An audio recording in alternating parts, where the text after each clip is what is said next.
اور اتنے بھی کتنے بچے؟ 5000۔ کیا ہماری قوم کے پاس پورے ضلع کے اندر صرف 5000 بچے؟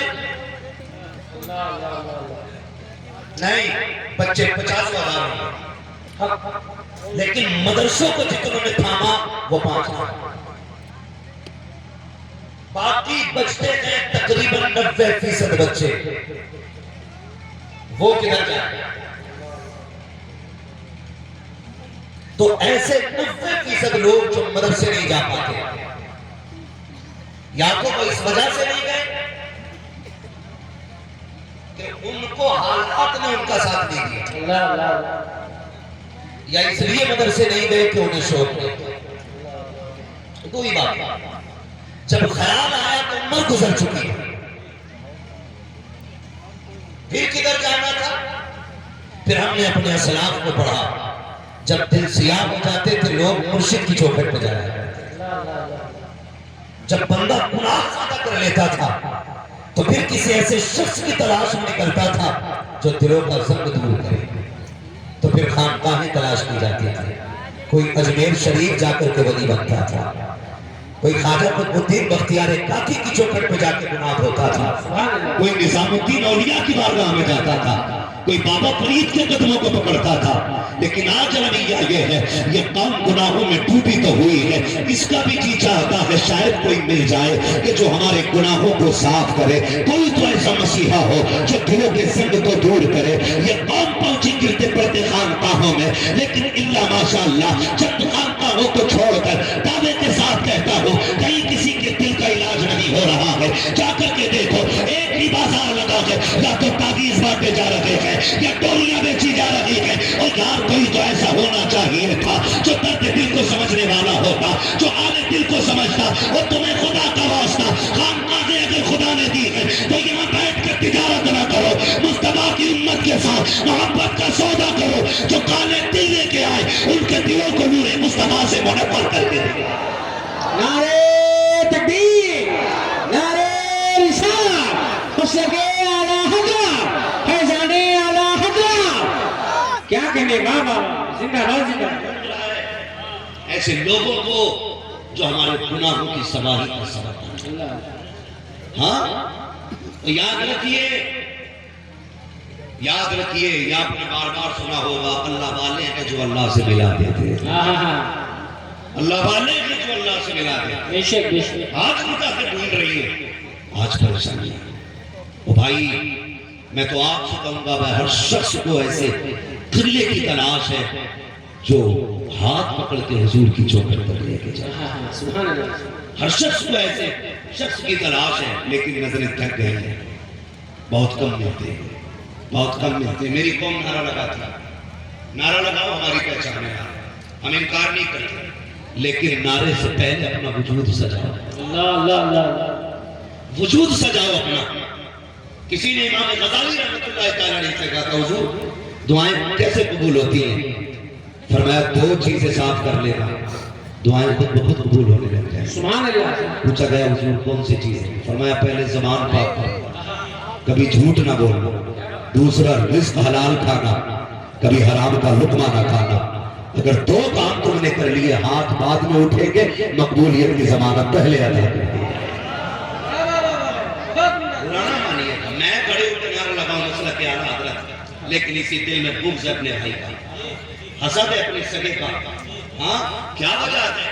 ہم نے سجدے تو کیے، ماتھے پہ کالے نشان بھی آ گئے، لوگوں نے کہا بڑا پکا نمازی ہے، جب دیکھو مسجد میں ملتا ہے، لیکن چہروں پہ نور کیوں نہیں آیا؟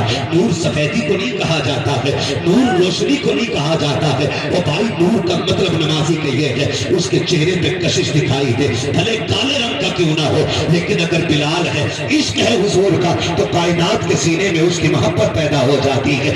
آپ نے کس رنگ کا عشق کیا ہے، کون سی عبادت کر کے لوٹے ہو، لیکن ہم جانتے ہیں شاہد، ہم نے بدن تو پاک کیا، کپڑے بھی پاک کیے، سجدے بھی رات کے 3 بجے کیے، لیکن مسیحیت کا نقیب کہہ رہا تھا تو نے پانی ڈال کے کپڑے پاک کیے، کپڑا مار کے سب پاک کر لی، لیکن دل کے اندر جو میل لے کے آیا ہے اسے کب پاک کرے گا؟ اور تو نے اس کپڑے کو 1 بالٹی پانی سے صاف کر لیا، لیکن جو دل کے اندر حسد کا میل ہے یہ سمندر سے بھی پاک نہیں ہوگا، مالک یہ کب پاک ہوگا؟ فرمایا سن،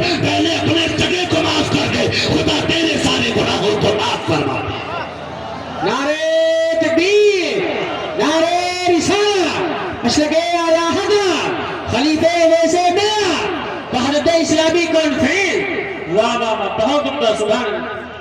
میرے شیخ سرکار رئیس الاختیار فرمایا کرتے، ایک دن میں نے خود کہا دیکھو ان کی بارگاہ میں جایا کرو، کبھی پوچھا کرو، بزرگوں کے 2 جملوں میں پوری زندگی ہوتی ہے، 2 جملوں میں بات چل رہی تھی، حضرت فرما رہے تھے، مجھ سے کہنے لگے مفتی صاحب کبھی کبھی بیٹھنے کا وقت ملتا ہے، جانا ہوتا ہم نصیحت حاصل کرتے ہیں، کہتے ہیں حضور نصیحت کی، فرمانے لگے بندہ گناہگار اگر ہونا تو بچنے کے راستے ہوتے ہیں، لیکن بندہ اگر گستاخ ہو جائے تو پھر بچنے کے راستے نہیں آتے۔ ارے کیا کہنے، کیا کہنے، باتوں میں بات کرتا ہوں، کہنے لگے کبھی گستاخ نہ ہونا، کسی کی بد دعا نہ لگے۔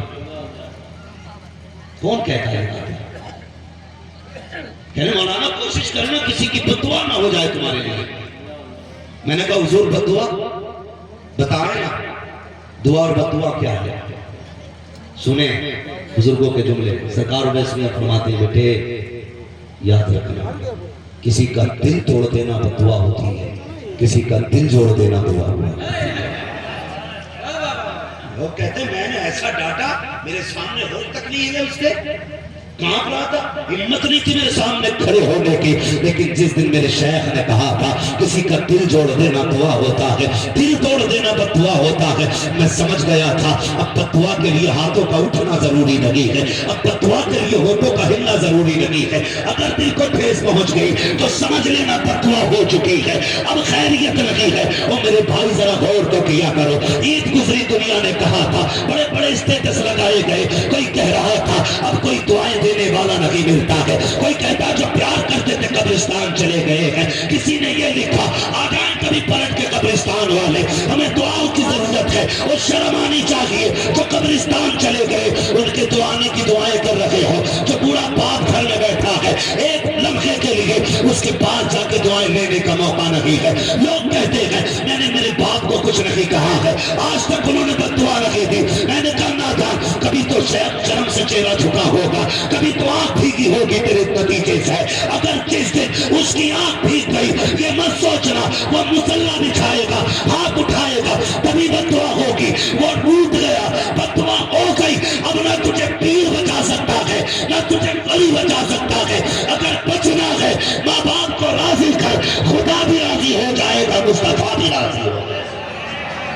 نعرے تکبیر، نعرے رسالت، مشرق اعلی حضرت، حق خطابت، واہ واہ واہ، بہت بھائی پہلے انہیں راضی کرو نا، باپ کو تو عید مبارک کہنے تیار نہیں، اور چوراہے پہ کھڑا ہے کپڑے پہن کے کہہ رہا تیری راہ تک رہا تھا، وہ ظالم تجھے کیا پتا، عید کا مزہ ہی تب آتا ہے جب باپ سینے سے سینہ لگا کے عید مبارک کہتا ہے، تو کیا جانے عید ہوتی کیا ہے، تو نے تو یہ سوچا یاروں کو سوئیے کھلا دو خود جا کے عید ہو گئی۔ بیٹھا کرو اپنوں کے پاس، بیٹھا کرو بڑوں کے پاس، بیٹھا کرو اپنے بزرگوں کو وقت دیا کرو۔ ہم غلطی کر رہے ہیں، میری ماں بہنیں بھی بیٹھی ہیں، معاف کیجئے گا، آج سب سے بڑا ستم اولاد پہ یہ ہو رہا ہے کہ ماں کی گود اولاد کا حق ہوتی ہے۔ میں فقہی اعتبار سے نہیں کہہ رہا ہوں اور میں اس مسئلے کو ڈیپلی بتانا بھی نہیں چاہتا، بس اتنا بتانا چاہتا ہوں کہ اولاد کا حق ہے گود ماں کی۔ ہم وہ خوش نصیب لوگ ہیں جو روئے ہیں تو ماں نے گود میں اٹھایا تھا، لیکن آج وہ دور بھی ختم ہو گیا ہے، آج بچہ روتا ہے تو ماں گود میں نہیں اٹھاتی ہے، ماں موبائل کا گنگنا بجا کے بیٹے کے ہاتھ میں دے دیتی ہے۔ ہم خوش نصیب لوگ ہیں، اس وقت اتنے موبائل نہیں تھے، ہم روئے تو ماں نے گود میں اٹھایا، ہم روئے تو باپ نے گود میں لے کے لوڑیا دی۔ آج بچے روتے ہیں مائیں موبائل بجا کے دے دیتی ہیں، اگر بہت چھوٹا بچہ ہے تو وہ یہ سوچ کے چپ جاتا ہے یہ کیسی آواز آ رہی ہے، اور جب اگر سمجھدار بچہ ہے تو وہ یہ سوچ کے چپ جاتا ہے یہ آواز کیسے آ رہی ہے۔ دونوں بچے حیرت میں ہو جاتے ہیں اور اسی کو دیکھنے میں لگ جاتے ہیں۔ دھیرے دھیرے بچوں نے ہوش سنبھالا، بچے عادی ہو جایا کرتے ہیں۔ اے میری بہنوں تمہیں خدا کا واسطہ تمہارے بچے رویا کریں نا، انہیں موبائل نہ دیا کرو، انہیں گود میں اٹھا کے سینے سے لگا لیا کرو۔ یاد رکھیے گا اگر تم انہیں آج موبائل دو گی، آج ان کو تمہاری ضرورت ہے تو یہ تم انہیں موبائل سے بہلا رہے ہو، کل جب تم پہ بڑھاپا آئے گا اور تم رو گے تو یہ تمہیں گود میں لینے کے لیے نہیں آئیں گے، تمہیں سینے سے لگانے نہیں آئیں گے۔ جیسے آج تم نے ان کے ہاتھ میں موبائل دے دیا ہے، کل یہ چینل لگا کے باہر نکل جایا کریں گے۔ یاد رکھنا، کوئی میوزک، کوئی تصویر، کوئی ٹی وی، کوئی ویڈیو تمہارے درد کا علاج نہیں ہوتی ہے۔ آج تم انہیں سینے سے لگا لو، بڑھاپے میں تمہاری اولاد تمہیں سینے سے لگا دے۔ ارے بابا بابا کیا کہنے ہیں، زندہ باد زندہ ہے۔ میں اپنی ماں بہنوں سے کہوں گا، بچے روئے نا، انہیں سینے سے لگا، انہیں سینے سے لگا۔